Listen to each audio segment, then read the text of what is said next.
বন্ধুসকল, এবাৰ ভাবি চাওক, এনে এখন পৃথিৱীৰ কথা য'ত চাৰিওফালে কেৱল পানী আৰু পানী, কোনো মাটি নাই, কোনো পাহাৰ দেখা পোৱা হোৱা নাই।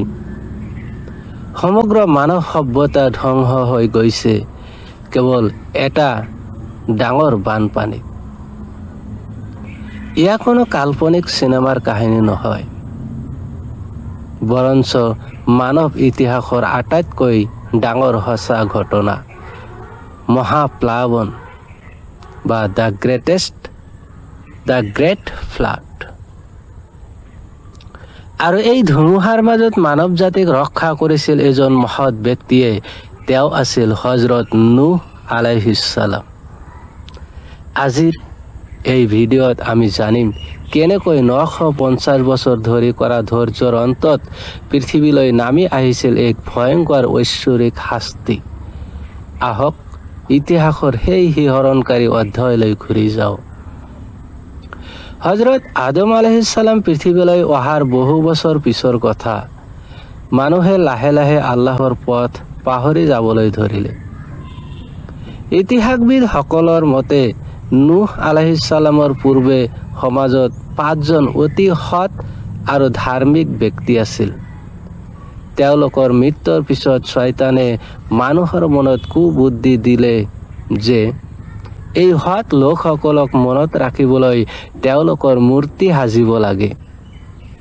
প্ৰথমতে মানুহে কেৱল সন্মান যাচিবলৈ মূৰ্তি সাজিছিল, কিন্তু পুৰুষানুক্ৰমে সময় বাগৰি যোৱাৰ লগে লগে মানুহে পাহৰি গ'ল যে আচল ঈশ্বৰ কোন। আৰু এনেদৰে পৃথিৱীত প্ৰথমবাৰৰ বাবে আৰম্ভ হ'ল শিৰ্ক বা মূৰ্তি পূজা। সমাজত অন্যায়, পাপ আৰু অহংকাৰৰ চৰম সীমাত উপনীত হ'ল। যেতিয়া সমাজ পতনৰ দিশে গৈছিল, তেতিয়া আল্লাহ তাআলাই মানৱ জাতিক পোহনীয়া পথ দেখুৱাবলৈ হজৰত নূহ আলাইহিছ ছালামক নবী বা প্ৰথম ৰাছুল হিচাপে পঠিয়ালে। তেওঁ নিজৰ জাতিক ক'লে, হে মোৰ জাতি, তোমালোকে কেৱল এক আল্লাহৰ উপাসনা কৰা। কিন্তু দুৰ্ভাগ্যবশতঃ সমাজৰ ধনী আৰু শাসক শ্ৰেণীয়ে তেওঁক উপহাস কৰিলে। তেওঁলোকে ক'লে, তুমি দেখোন আমাৰ দৰে এজন সাধাৰণ মানুহ, তোমাক আমি কিয় বিশ্বাস কৰিম? হজৰত নূহ আলাইহিছ ছালামে 1 বা 2 বছৰ নহয়, বৰঞ্চ দীৰ্ঘ 950 বছৰ ধৰি দিনে ৰাতি গোপনে আৰু প্ৰকাশ্য মানুহক বুজাইছিল। কিন্তু তেওঁ যেতিয়াই বুজাবলৈ গৈছিল, মানুহবোৰে কাণত আঙুলি দি লৈছিল আৰু কাপোৰেৰে মুখ ঢাকি ৰাখিছিল, যাতে তেওঁৰ কথা শুনিবলগীয়া নহয়। 950 বছৰ অন্তত কেৱল মাত্ৰ 80জন মান লোকেহে তেওঁৰ কথা বিশ্বাস কৰি ইছলাম গ্ৰহণ কৰিছিল। যেতিয়া পাপৰ খৰা সম্পূৰ্ণ হ'ল, তেতিয়া আল্লাহে নূহ আলাইহিছ ছালামক জনালে যে যিসকলে ইমান আনিব লগা আছিল আনিলে, এতিয়া আৰু নতুনকৈ কোনেও বিশ্বাস নকৰে। ইয়াৰ পিছত আল্লাহে তেওঁক এখন বিশাল নৌকা বা নাও বনাবলৈ নিৰ্দেশ দিলে। মৰুভূমিৰ সদৃশ শুকান মাটিত, য'ত কোনো নদী বা সাগৰ নাছিল, তাত নূহ আলাইহিছ ছালামে যেতিয়া নাও বনাবলৈ আৰম্ভ কৰিলে, তেতিয়া অবিশ্বাসীসকলে হাঁহিবলৈ ধৰিলে। তেওঁলোকে ক'লে, হে নূহ, ইমান দিনে তুমি নবী হোৱাৰ দাবী কৰিছিলা, এতিয়া তুমি বাৰৈ কাৰ্পেণ্টাৰ হৈ পৰিলা নেকি? এই শুকান মাটিত নাওখন কেনেকৈ চলাবা? নূহ আলাইহিছ ছালামে শান্তভাৱে উত্তৰ দিছিল, আজি তোমালোকে আমাক চাই হাঁহিছা, কিন্তু অতি সোনকালে এনে এটা দিন আহিব যেতিয়া তোমালোকৰ ওপৰত শাস্তি নামিব। অৱশেষত সেই ভয়ংকৰ দিনটো আহি পালে। আল্লাহৰ নিৰ্দেশত আকাশৰ দুৱাৰ খোল খাই গ'ল আৰু ধাৰাসাৰ বৰষুণ আৰম্ভ হ'ল। একে সময়তে মাটি ফালিও পানীৰ ফোৱাৰা ওলাবলৈ আহিল।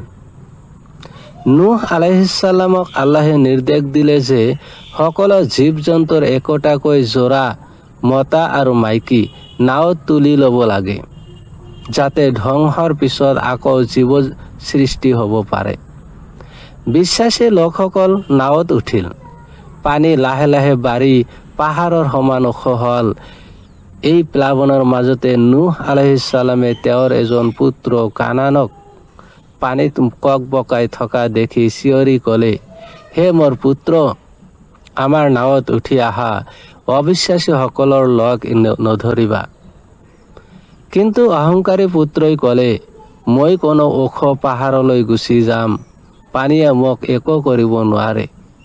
কিন্তু আল্লাহৰ শাস্তিৰ পৰা কোনেও ৰক্ষা নাপালে। এটা বিশাল ঢৌৱে তাক উঠুৱাই লৈ গ'ল।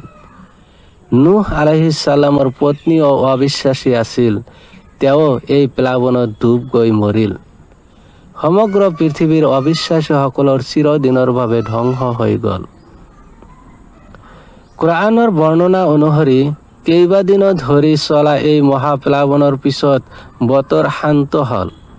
হজৰত নূহ আলাইহিছ ছালামৰ নাওখন জুদি মাউণ্ট জুদি নামৰ পাহাৰত গৈ স্থিৰ হ'ল। নাৱৰ পৰা নামি অহা সেই মুষ্টিমেয় বিশ্বাসী লোকসকলৰ জৰিয়তে পৃথিৱীত আকৌ মানৱ সভ্যতাৰ এক নতুন আৰম্ভণি হ'ল। সেইবাবে হজৰত নূহ আলাইহিছ ছালামক মানৱ জাতিৰ দ্বিতীয় আদম বুলি কোৱা হয়। বন্ধুসকল, এই ইতিহাসে আমাক শিকায় যে অন্যায় আৰু অহংকাৰৰ শেষ পৰিণতি সদায় ধ্বংসাত্মক। ঈশ্বৰৰ ক্ষমাক দুৰ্বলতা ভবাটোৱে মানুহৰ আটাইতকৈ ডাঙৰ ভুল। হজৰত নূহ আলাইহিছ ছালামৰ এই ইতিহাসে আমাক শিক্ষা দিয়ে যে আল্লাহৰ অবাধ্যতাৰ শেষ পৰিণতি কিমান ভয়ংকৰ হ'ব পাৰে। আল্লাহে আমাক সকলোকে সকলো ধৰণৰ পাপৰ পৰা আঁতৰাই ৰাখক। আমিন।